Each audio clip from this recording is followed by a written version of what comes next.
Kamusal olaylarda kolluğa ses kaydı ve görüntü alınmasını engellemek amacını kapsayan İçişleri Bakanlığı Emniyet Genel Müdürlüğü'nün 27.04.2021 tarih ve 2021'e 19 sayılı genelgesi yayınlandı.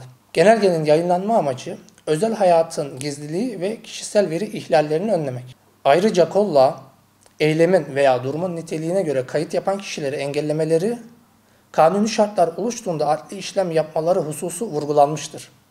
Bu durum anayasanın 36. maddesindeki hak arama hürriyetine açıkça aykırıdır. Şöyle ki, herkes meşru vasıta ve yollardan faydalanmak suretiyle kanun önünde adil yargılanma hakkına sahiptir.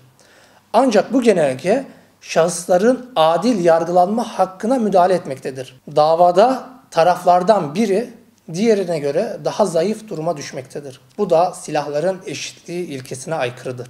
Bazı durumlarda kolluk personelinin sınırı aşan eylemlerine müdahalesini ispatlamanın neredeyse tek yolu ses ve görüntü kaydıdır. Zira mahkeme önünde şahısların beyanlarına karşı kolluk personelinin beyanları daha üstün tutulmuştur.